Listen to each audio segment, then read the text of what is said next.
business called Pride Roofing and Construction, and our logos are nothing but gigantic lions. So, all right, folks, welcome back to another episode of Into the Lion's Den with today's special co-host, Captain Beautiful Beard, the boy turned man, Mr. Tyler Taylor, and your regular host, me, Christian, brought to you proudly by LVL Creative Studios and Pride Roofing and Construction.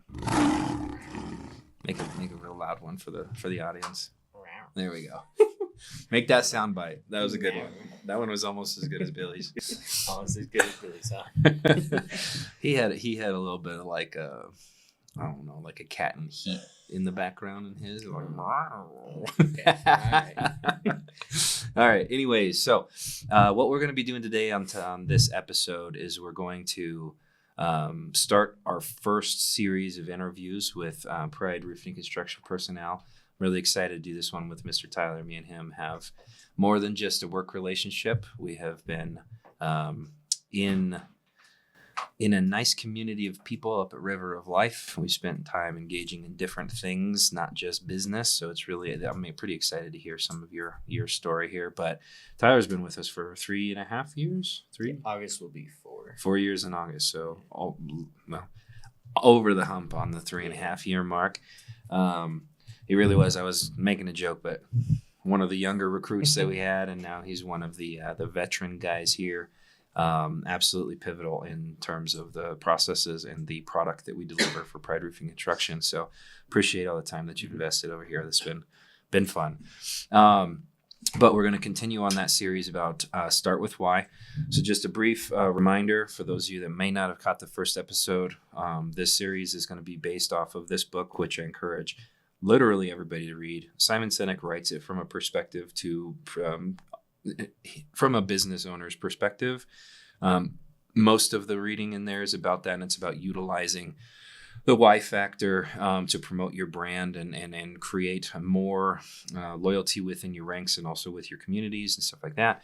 But we're going to break it down for you personally and also how that plays into your work here at Pride Roofing Construction. But Start With Why it's absolutely a must read for anybody who wants to grow in business, especially in the 21st century. Things have changed quite dramatically in terms of how business is ran. Now, obviously, what worked in the past could potentially still work in the future, depending on how adamant you are about things. But we've moved into a much more empathetic and conscious capitalistic type of world where people's feelings, emotions, ambitions, and all those things really do need to be evaluated and understood and aligned with the company vision in order to create real buy-in. So it's not like everybody's looking at the grass on the other yard or across the street and whatever and hopping and skipping and jumping around. There has to be buy-in in order to grow and develop and become foundational as a member of an organization. You have to start that from leadership. We talked about my whys last time. Produced quite a few leaks coming out of my eyes while we were doing that. I don't know if everybody caught that, but either way, I'm a bit of a baby when it comes to this kind of stuff. But today we're going to talk to Tyler about his why. We're going to kind of run through an interview. But before we do that, do you want to introduce yourself? Tell us a little bit about you and what makes you tick and what you like to do for fun, and maybe let everybody know that you are lethal as an expert marksman. That's pretty damn cool. So yeah. My name's Tyler. Been with Pride, like you said, for getting close to 4 years. Colorado, born and raised. Born in Longmont, moved to north of Wellington. Like I said, grew up shooting.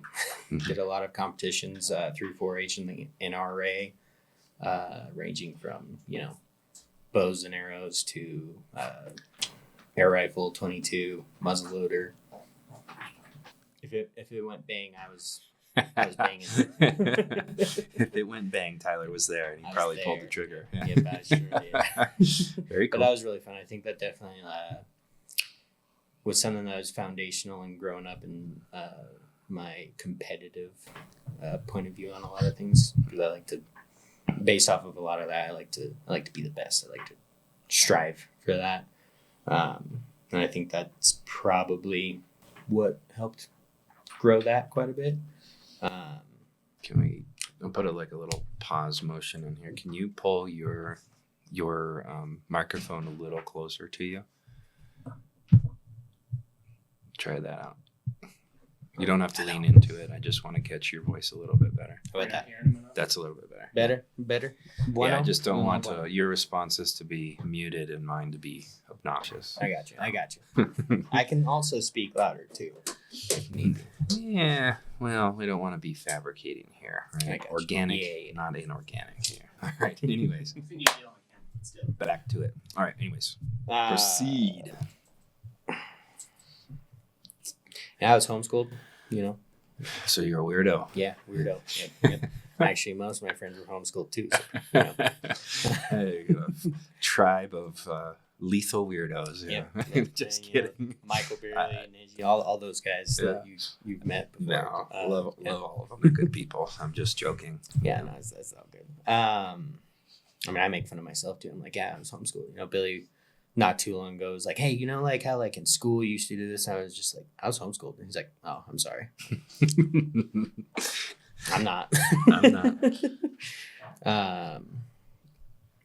Unholy amount of sisters. 5 sisters, 1 brother. Don't really know 2 of them, but yeah, grew up. Lots of estrogen in the household. Lots. All right. So how did you deal with that, Tyler? Shooting. I had to become more manly to make up for the lack of testosterone. Yeah. Which, I mean, you know, I think it gave me a little bit of an insight into my relationship with my wife, just on a lot of things, because my sisters and mom were always like, oh, guys never listen, this and that. And so, like, I made it a point to try and have a good memory. And so, like, I think that's probably something that drove me to try to just have a good memory in a lot of things, because I'll make this joke a lot of times and Sammy will confirm it's true. Which Sammy's my wife, for those who don't know. Shout out to Sammy. Yeah. She's awesome.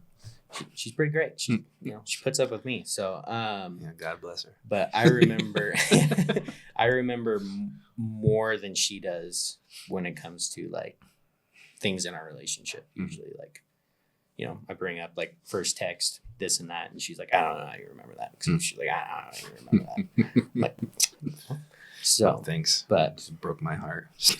Yeah. But yeah.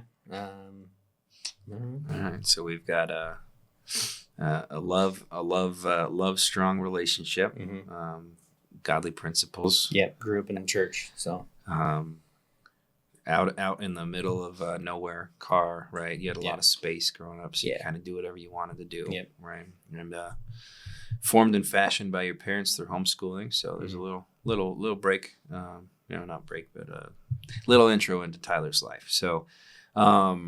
Well, let's start first with questions that aren't necessarily in the interview. But what drew you to working at Pride Roofing Construction?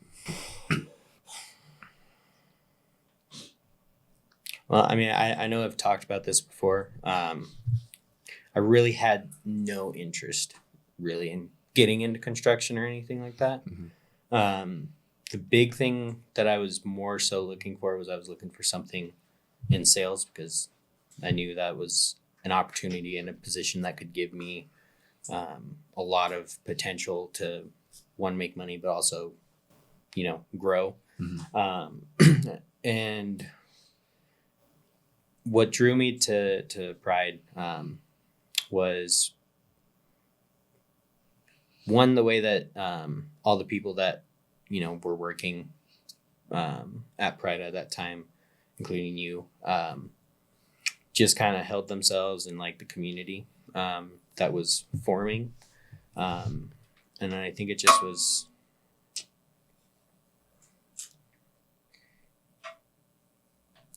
just, in a sense, something felt right, you know? I know I've talked about this with you before, but prior to that, you know, I worked in a machine shop and then got laid off during COVID, and then picked up just a lot of odds and end jobs, and had just been kind of praying, asking God, like, hey, something comes about, you know, just looking. And then you guys were outside of Baumgars in Wellington doing a little free hamburger hot dog thing, trying to get some so people it was in. the hot dogs. Yeah. No, the hamburgers.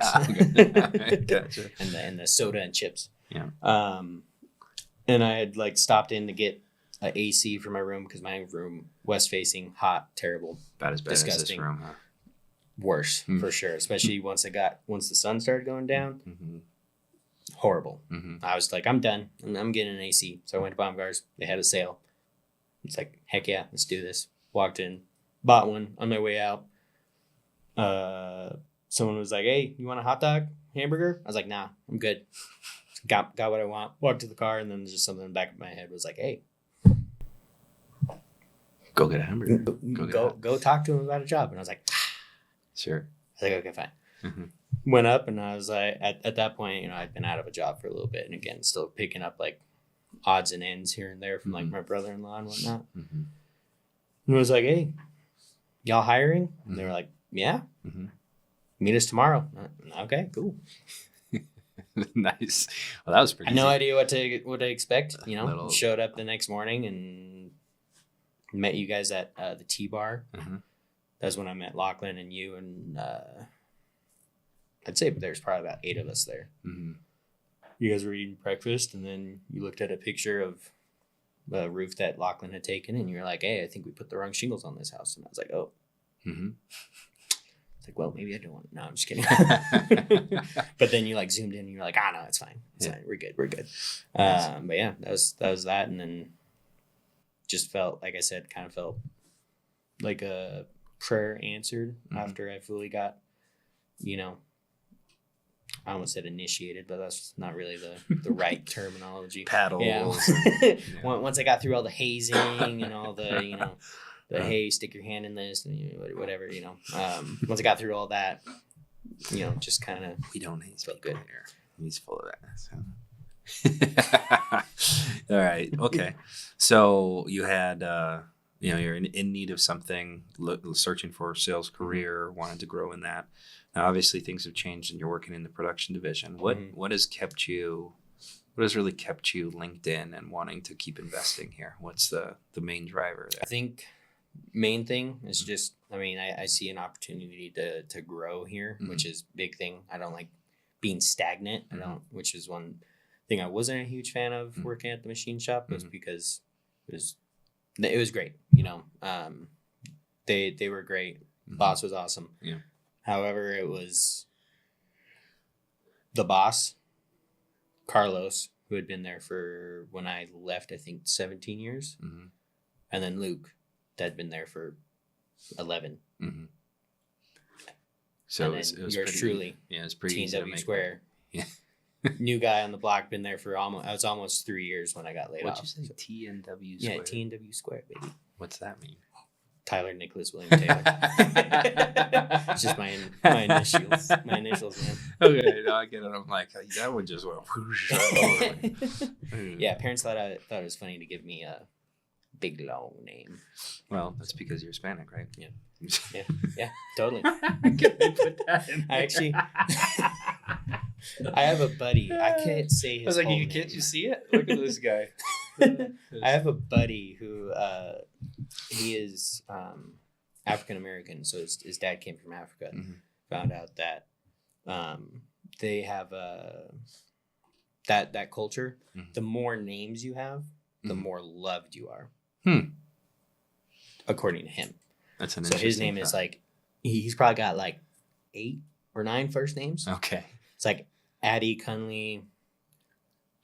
I don't remember the rest of them, but there's like a really white one in there that's like William or something. But culture stuff is a little yeah, interesting. It is, yeah. and he was my buddies. Once they found out I had 4 first names, they were like, "Oh, you're the white version of Addie," and I was like, "You're really loved, Tyler." Yeah, there you apparently. go. So, anyways, anyways, your parents didn't know it, but yeah. Okay.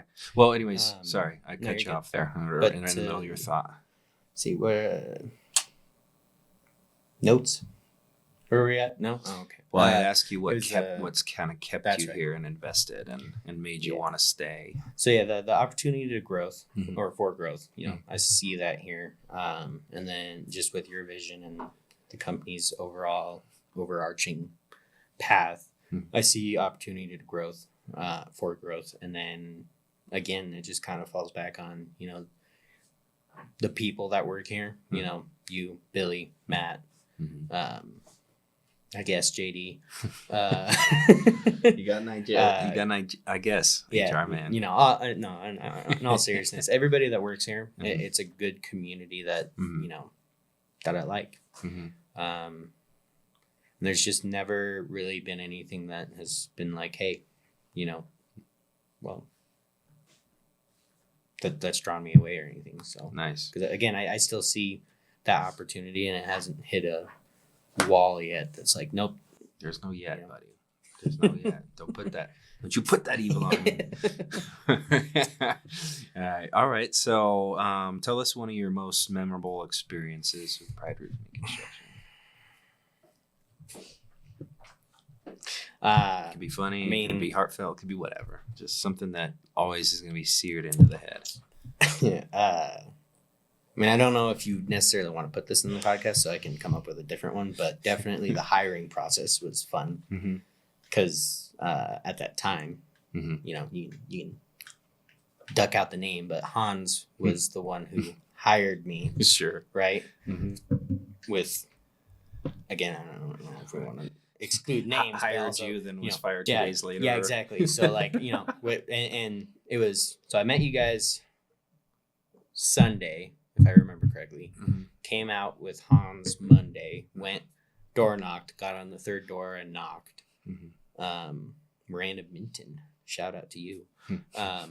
And then jumped up on that roof, and then he's like, he said, she said yes. And then, then Hans was like, oh yeah, you're pretty great. I like you. You're going to do great at this. And then went to the office, started filling paperwork out with the lovely Jay Dizzle. Got through that. And then came back in for you guys had a morning training. And then I was supposed to meet Hans. And then it was like, no, Tyler, you're not meeting Hans. You're going out with crew. And I'm like, okay. And then I told Hans. And then he's like, no, you're supposed to come meet me. And I'm like, I'm being told this and you're telling me this. And then crew came up to me and was like, well, you ready to go out? And I'm like, yeah. So I went out with crew. We went, did a couple inspections, yada, yada, came back to the office. And Hans just told me, just go out with crew. Call me at the end of the day. I called him end of the day on my way home. You answered. And I was like, you're like, hey, this is Christian with Pride. And I was like, it's Christian with Pride. It's like, is Hans there? And you're like, nope, Hans, we have separated ways. Parted like the Red Sea. Gone separate ways. Yeah. So I was like, oh, awkward. And then you're like, well, just crew's going to be your direct report from here on out. So I was like, okay. Nice. That's an interesting. So like you said, that's an interesting way to start a job. I was like, do I have a job? Where did a job? Do I still show up? Yeah. Do I give this shirt back? I don't know what's going on now. And then a couple months later, Ryan's like, yeah, Hans was even supposed to hire you. And I'm like, oh. Which I don't know if that's true or not. But yeah, it's technically true. He didn't have hiring power, but that wasn't why I was like, but anyways, no, that's a pretty funny start. I'm sure that could be seared into your memory. You're like, well, should I stay here with these yahoos that can't figure it out? I'm glad you did. And things have changed and evolved a lot since then. Word to the public, we have figured our shit out at least a little bit. So, but anyways, okay, cool. So we've got a little bit of understanding what got you here, why you've stayed here, some memorable moments. So let's start talking about you in get into the nitty gritty. All right, so get granular. The first section of the interview is about personal motivation and purpose. So I'll read 3 different questions, and you can answer whichever one kind of just resonates with you, and we'll talk about it a little bit. All right. So, first question: what originally drew you to project management, and what keeps you passionate about it after all this time? 2. Can you share a moment early in your career when you truly understood why you do what you do?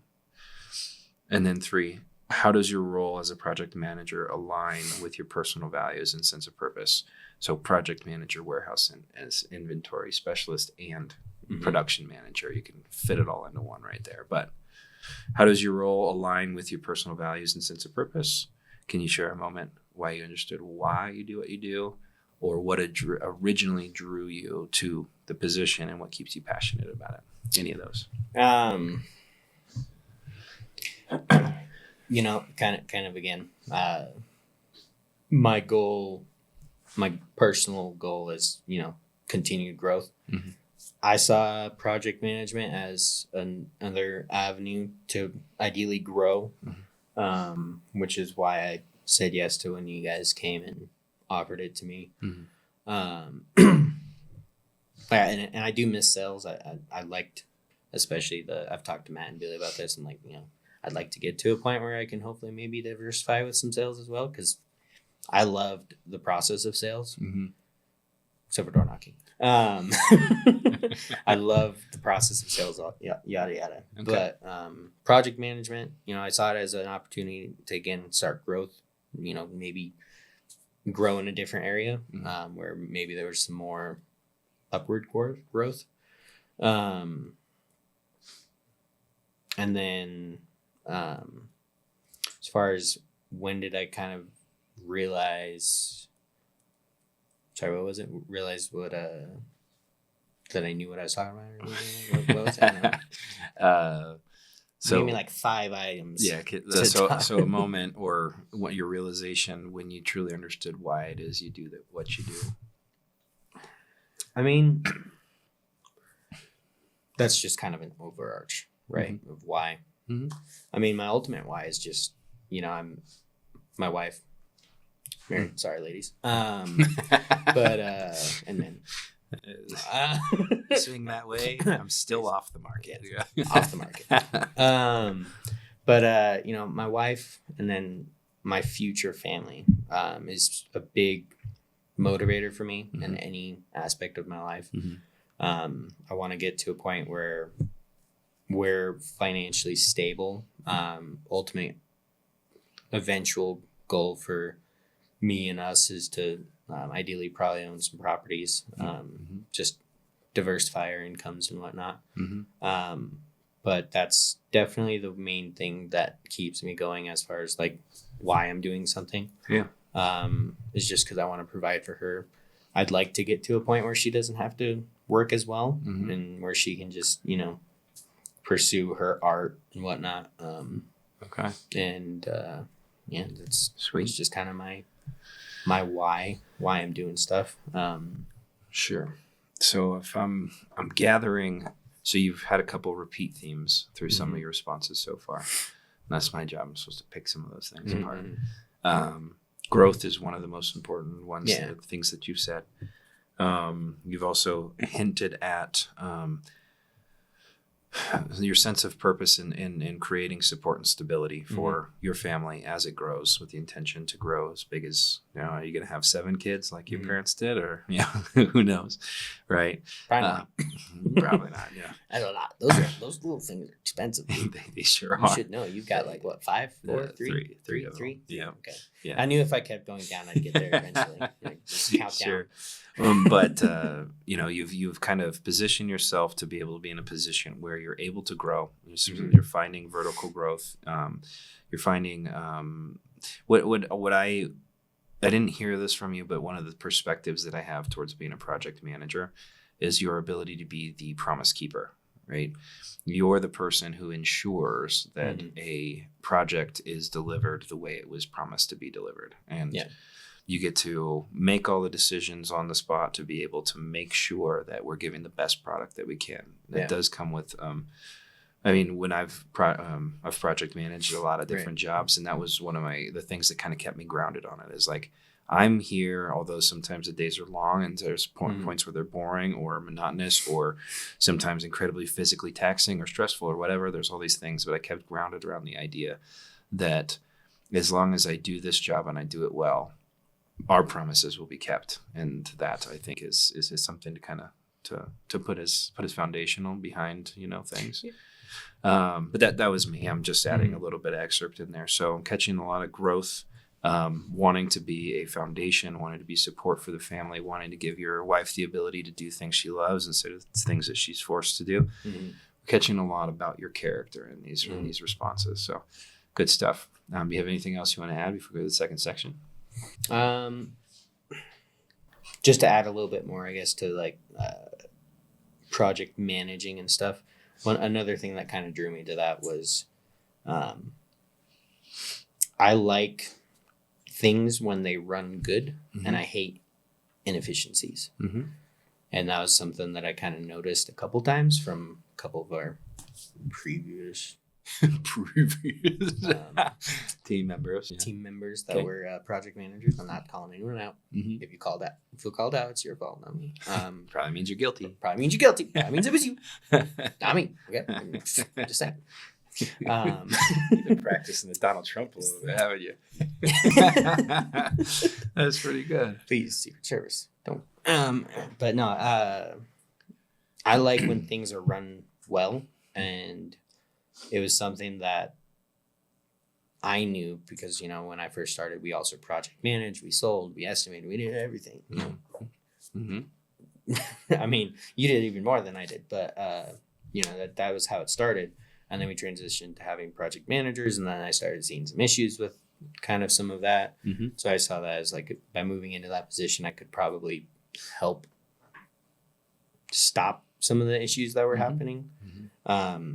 And then again, I just like when things are built up like dominoes and then knocked down Mm-hmm. properly. So you have a very operational mind. Yeah. You see the mechanism, and you can Mhm. see where the hindrance is within the mechanism that Yeah. allows the domino to fall the wrong Mhm. direction and stop. And I like to Cascade. figure out how to make things run even better. And like, Does that motivate you to be, you know, a change maker within the processes and creating efficiencies? I'd say so. I mean, yeah. And then because I'm like, I feel like it could run better this way, and you know, And then it does. and then it does. And we're like, Yeah. hey, thanks, Tyler. Sometimes, you know, I won't say all of them are great, but I'd say probably like 99%. No, I'm just kidding. It's pretty good numbers, No, yeah. Tyler. Yeah. But that's what I like, and that's how I've been pretty much my entire life. It's very detail oriented, very much like Mhm. I want things to go this way. Mm-hmm. And I think we talked about like a while back, like the different sales animals, like what kind of animal you are, yada yada. It was something we did The at bolt one system. point. Yeah. Yeah. And I was, if I remember correctly, an owl, and I don't remember the other one. Owls are Where, inquisitive, you know, inquisitive and Yeah, analytical. and that's very and how I am. organized. You know, I go into a store. Yeah. I already know what I'm buying. I go to the option. They're like, "Hey, you want to?" And I'm You give them the salesman the Heisman. I'm good. I already did my No, research, no. buddy. I already know, you know. And so I catch myself sometimes like asking sales guys. I'm like, so what do you know about this? And if they're like, I'm like, okay, so you know nothing about this. Find someone else. That's funny. Anyways, I digress. Well, Yeah. let me ask a question on that one. You're analytical by nature, right? Unfortunately. You're a question. You ask questions, and you also find answers Mhm. to questions, and it drives Yes. you crazy if you don't. Yeah. Why do you think that is? Mm.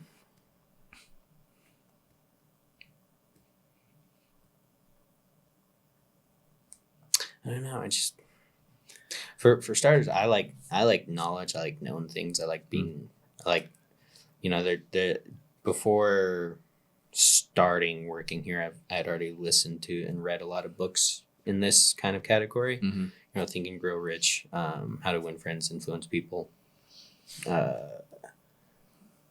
Habits of Successful Millionaires, yada yada. A lot of those kind of books. Go for No. I don't know if I The know Bible. The Bible. Uh, Written for entrepreneurs. Yeah. Go for No is actually really good. It's like that big, you know, tiny. I got 3 of your it's 4, quick. so we're doing good here. Yeah, you're doing good. But that stuff kind of drew like I really enjoyed when I started really focusing on like doing a lot of that and then personal growth, Mhm. and it just kind of kept going because at one point when I was working at the machine shop, I was just like I could do better. Yeah. And then I started trying to do better. Okay. Okay. Which also falls back on, you know, I think you can like relate, just kind of, you know, Christian principles, Mhm. you know, Mhm. like do everything like you're doing it for God, right? I Hey, mean, we talked about that last time, talking, didn't we? I was listening. No. But you know, do everything like you're doing it for God, and you know, do it to bring glory to His kingdom, Mhm. and you know, do it in a way that like if someone looks at you, they're like, man, you know, they see it in you, Mhm. right? And I think that's something that just kind of doing a lot of that stuff then led me to go, okay, I like this knowing and growing. And, I think there's a saying, and I've heard it all over the place, but if you're the biggest fish in the pond, you're in the wrong pond, right? So it's like, I think that's the same thing as like growing mentally is like, if you get to a point where mentally you're not growing anymore, you're probably in the wrong place, and you should probably keep pushing. If you're the smartest person in the room, you're in the wrong room. Yeah. So I asked that question on purpose to see if it drew back, further back into the life, because you said you grew up with way too many sisters. Yeah. Seven kids, Love y'all, the parents, and all that stuff. And it's not for lack of love. It's for the fact that I like to walk through places without bumping into 4 people, stuff like that. But I do, there's a lot of research behind growing up in a large family. And people take stimuli and trauma or whatever, terminology you want to put to the experiences, and they'll go in different courses with it. But a lot of the times people growing up in big families, especially if you're in the middle section of the family, which number are you? I am the second youngest. Yeah, okay. Okay. Well, so this might not be applicable. I was just trying to find if there's a correlator here, but people grow up in large families. A lot of times, some of them will spin into a very analytical or organization-centric human. That's not the right way to say that. Very organized humans, type A personalities, because they grew up where they weren't able to have order. So they want to create order. Right? Yeah. It's just a natural byproduct of where circumstances. I don't know if that plays into that at all, but probably a little bit. To be perfectly honest, I'd say for sure. Yeah, and environment. There's 50% is nature, 50% is nurture. And people go wherever they want to, given that concoction. But anyways, okay. So we found out a lot about you in the personal motivation and purpose section. So let's talk about the bigger why of work. I'll ask the same thing, 3 different questions. Hopefully you can keep those categorized. Whichever one really resonates, let's just answer that one question. Right? So first, why do you believe the work Pride Roofing and Construction does? Why do you believe the work that we do matters to the community and clients? Second, what impact do you hope your projects have beyond just the physical build? 3, how do you stay connected to the why of your work during challenging or busy times?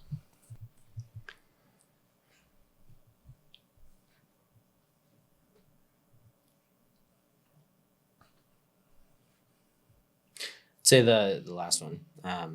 What keeps me connected to my why is just, constant reminding myself of why I'm doing it, right? I mean, I think if we all had the choice not to have to work or, do, something to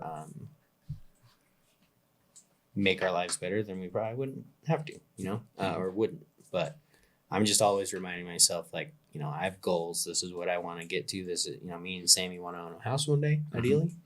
If, people would stop buying houses and let them go down. I'm looking at you, California. But like, just constantly reminding myself in prayer. And just like, this is the goal. This is what I want to get to. This is where I want to be. And what's the means to get there? Well, currently it's Pride Roofing and Construction, right? I mean, that's the current mode of transportation that I've picked to, get to my goals. So do you feel the work that we do does make a difference in the community? Yeah, I'd say so to a decent degree, especially in recent years. We've started, doing a lot of community outreach stuff. And I mean, there's the one thing that you and I know about that we did that one time with the one building that, like, you can talk about it. It's okay. Yeah, not that many people watch the videos, but I purposely didn't broadcast that because I just don't feel that's I don't feel that's like not a thing it's necessary either. I mean, because it's like, it's like influencers, right? I hate watching influencers. It's like, why film yourself giving a $100 bill to a hobo? Yeah. Right. Why not just do it because you care about them and because they're a human? Why do you have to get some kind of view and attention because of it? Yeah. So I agree, but No. Yeah. So it was a giveaway. Yeah. It was something we did out of the kindness of our heart for people we actually both directly care about. Yes. Right. Yeah. And so, yes, I believe. So I've never had any kind of like extreme affinity for roofing or siding or gutters, right? It's not like I'm driving around as a kid and I'm like, wow, one day I want to build that. I want to do that one. Yeah. Yeah. I did roofs Yeah. for my family, like for our animals, you know, goat sheds, all that. Yeah. Country boy. Not a fan. Not a fan. No. Yeah, it's not fun. It's hard work. But what I kind of rest on an understanding that creating an exoskeleton, one that's substantial that can weather the storm, around what most people, 99% of the people we work with, that's their most valuable thing, right? It's their most valuable asset. It's their biggest expense in a month. It holds not only more of their money that they work hard for, but it also holds their valuables. It holds their families. Their families make memories there. So I can rest firmly on that because I never intended to be here either. Right. Just flat out. This is not where I thought life would go. If you rewind the clock back 20 years, I probably never said the word roof more than once in 2 years. You know what I mean? But anyways, that's one thing that I really can align myself with is understanding that if we do our job well, and not only do we help people avoid the chaos of working with cut rate contractors and those types of things that we talk about all the time, but we're really putting this shield around them so that they can grow up and live inside of the things that are with the people they care about and the things that they care about. Yeah. I would agree with you there, especially because like there's the number of times that like we've run into shoddy workmanship and stuff like that, and especially when I first started, I'm like, hey, is this right? And you're like, no. You know, the multitude of people that I'm like, because getting into this, right, like I said a little bit ago, I had built some roofs with my family because, you know, country folk, animals, do-it-yourselfers, DIY people, you know, build sheds for our animals and then throw 3 tabs on it, yada yada. Which I'm pretty sure we did that very wrong. Once I started here, I was like, I don't think we did that right. But it's fine. It's okay. It's probably open on one side. Yeah, it's okay. It was open on one side. Yeah. How do you know? But no, like being taught, like that's not right. This is the proper way to do it. And there's things that we do that aren't even required to be done in a lot of places, you know, running ice and water shield up the walls underneath the flashing. Some places require it, some places don't. We do it regardless because it's a better product. It's ideally not going to cause leaks or not to help prevent leaks. Not you know what I mean? Stuff like that. So just to give the viewers, because not all the viewers really know much about what we do unless they were one of our clients. But what he's saying is we add additional emphasis to areas of vulnerability. We purposefully add things that we're not charging our clients for, but we wouldn't want to walk away without doing it that way. Right. That's character of the organization. It's like, yeah, sure, we could spend less in materials and less in the time that we're spending there.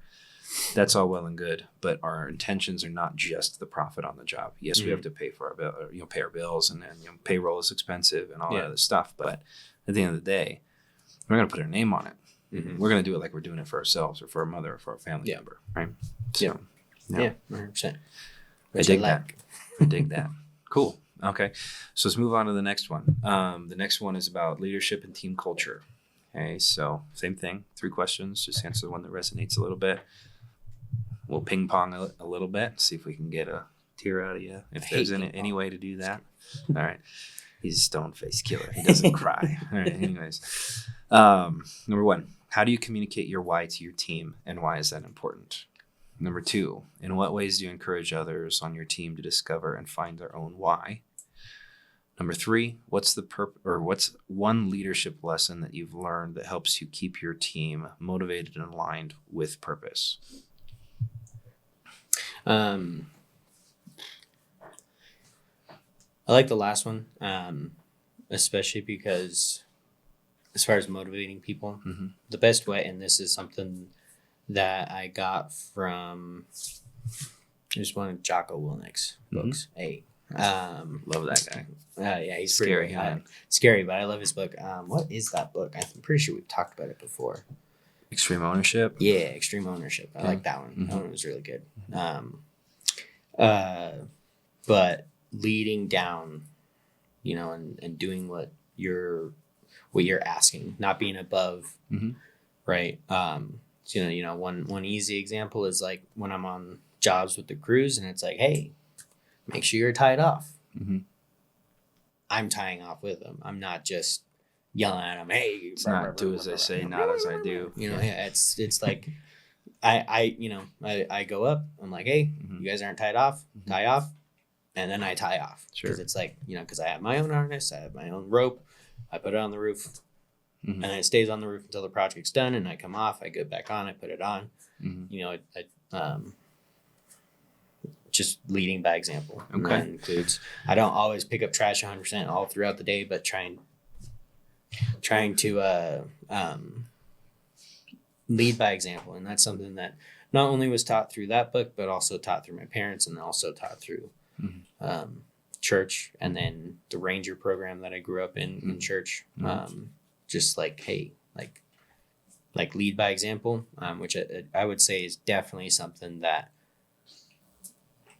Royal Rangers taught me 100%. Was just like, because it actually predates Boy Scouts. It used to be called something else. I don't remember what it was, but kind of same thing, just with biblical principles, right? But that 100% was, hey, you know, we're gonna stay late, clean up. We're gonna do this. We're gonna just leading by example, but also having a servant leadership mindset of like, I'm doing this for these people to take care of them. Doing this because I love you. Doing this because of this, yada yada.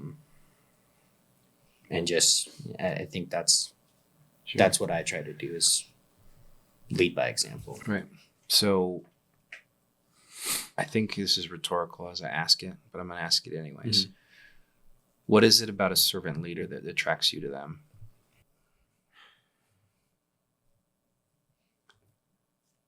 You're right. It was rhetorical. No.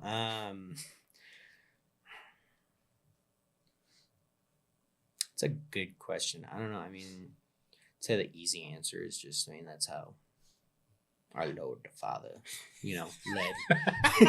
I can't take you serious. Our Lord the Father. Our Lord, baby Jesus. No, that's how Jesus led. You know, I mean, he led by example. It wasn't.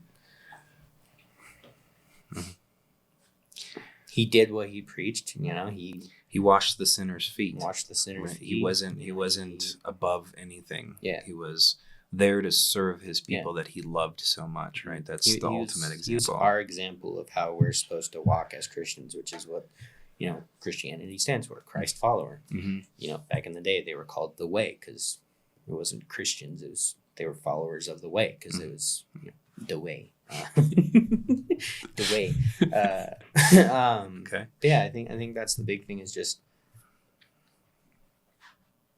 me striving to be, and I'm not the best Christian out there. I don't think anyone can really say that they're, you know, the best or anything like that, but striving to do what God has told us to do, which is, you know, follow Christ, and to do what he said to do, and to live a life how he lived. Yeah. It's the ultimate plight of a Christian, is to do your best every single day to embody the characteristics of Christ. Right? We're not perfect, but no, I just cussed like 5 times, and I doubt that Jesus, if he was sitting here, would have done that himself, right? So we're not perfect, but it does get us into that deeper core, right? We talked about this beforehand. We talked about this on the last one. A lot of people talk about what they do, right? They're like, hey, send out a, you know, not, you wouldn't be going to a bar mitzvah. I don't know why that was the first thing that came to my mind, but maybe, but you know, you go to a, you know, niece's birthday party, and you're in a room of people you hardly know, and they ask, hey, what do you do? It's usually like, hey, I work for a roofing company, and I do this. Right? That's what we do, right? How do we do it?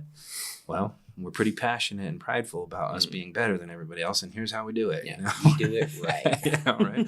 But why? What's it's not the why pride, factor? it's not right. No, I'm just kidding. The why factor is it's, from what I'm gathering from you is there's growth opportunity for you to do the things in your personal life you want to do, right? And while you're doing it, you can stay aligned to it because there are characteristics built into the foundation around here where it is aligned with your moral compass. Mm-hmm. It is principles that would be found in the Bible, Christ-like nature, things like that. We don't pull the wool over our clients' eyes. Mm-hmm. We don't lie to them.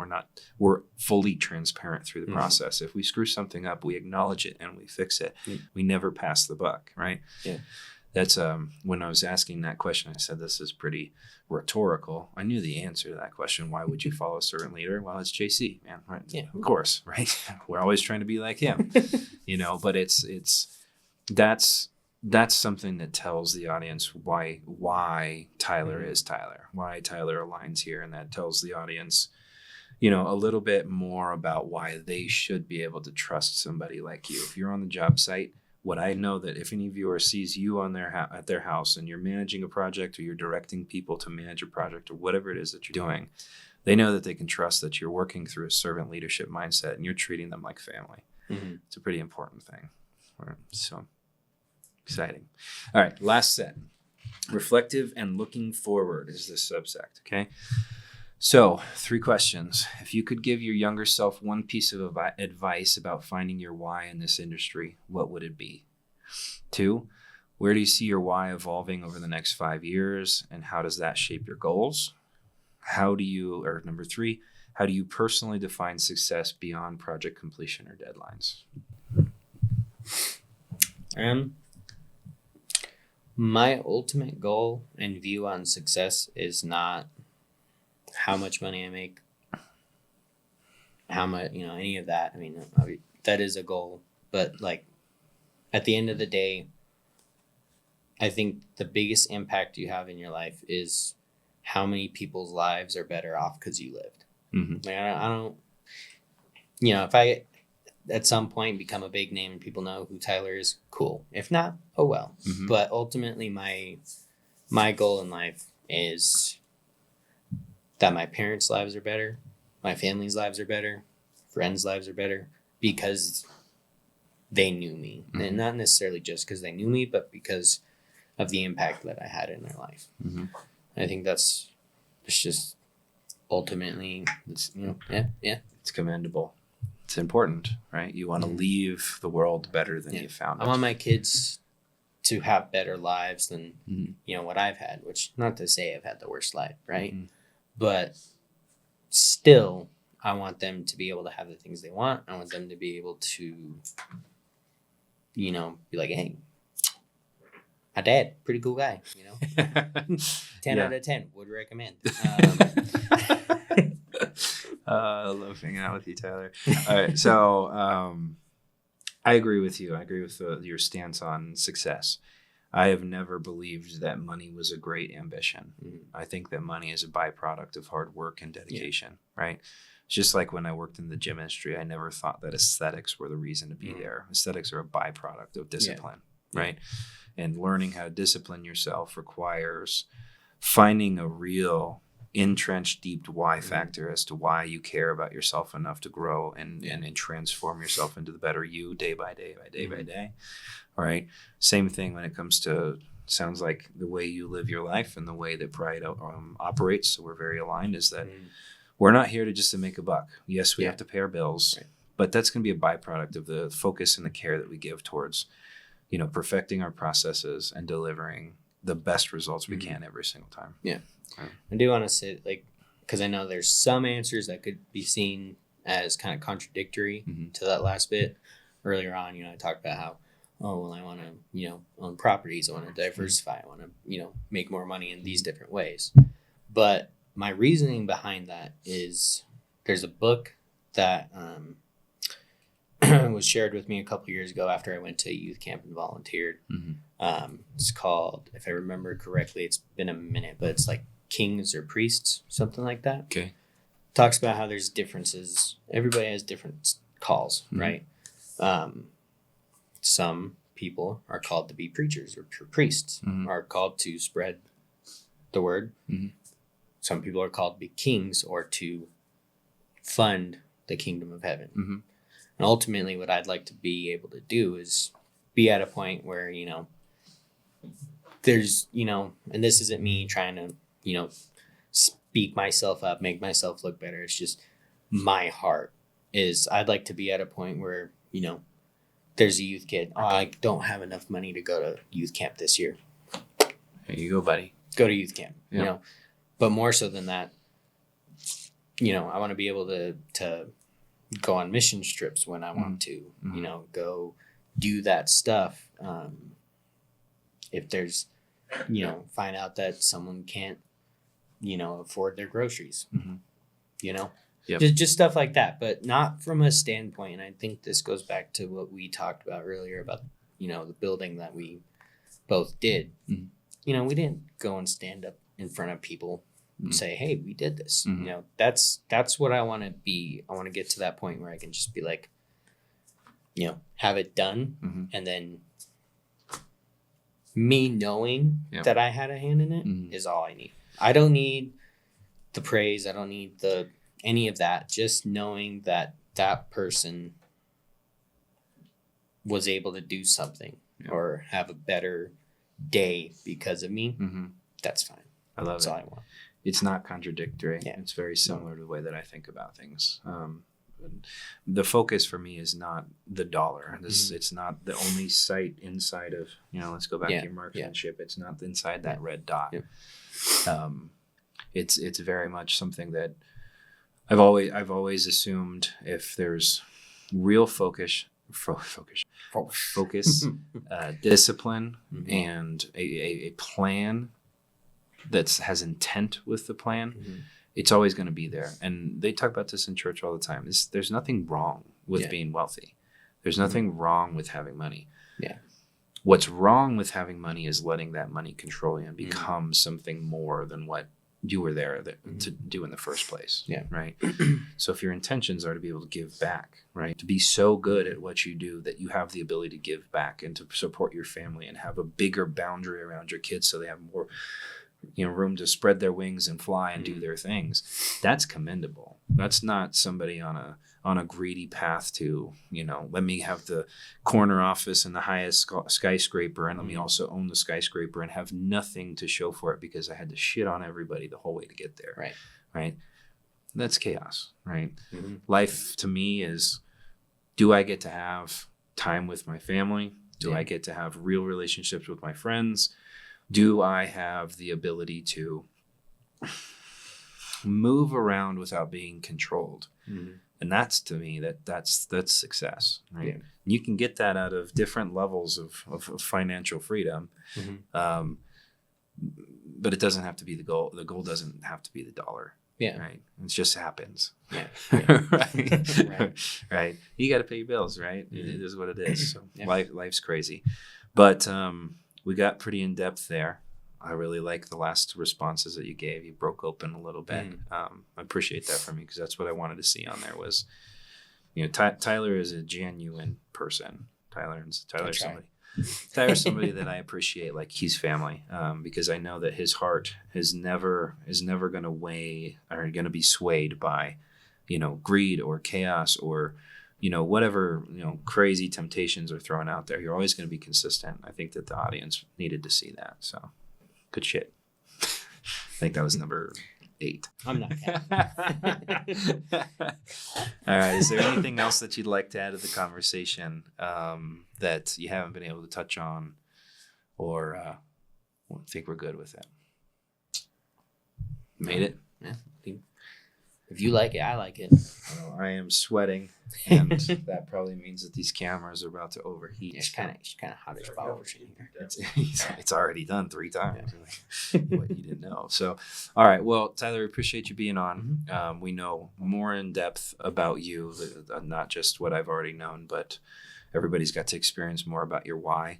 I'd love to make sure that I always create a place for you to be able to expand on that why. It's never going to hurt my feelings if I'm not the person that you get to spend those times with because I've been appreciative of the time of year. I'm not saying go somewhere, Tyler. Please stay here. But either way, it's you've served a real purpose in your foundational piece around here. So I appreciate you being on. Yeah. All right. So Thank you. That's it for this episode of Into the Lion's Den.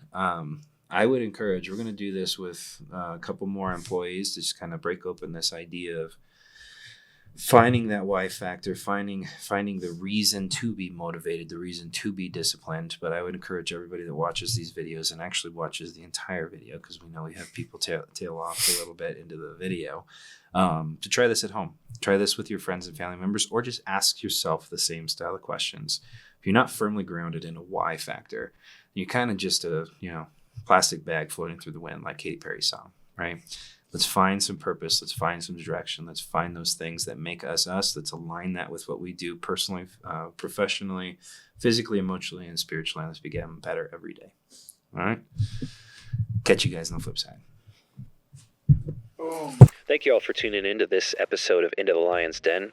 We appreciate your time, and we hope that you've gathered enough ammunition to go out, fight the good fight, and become a better person every single day.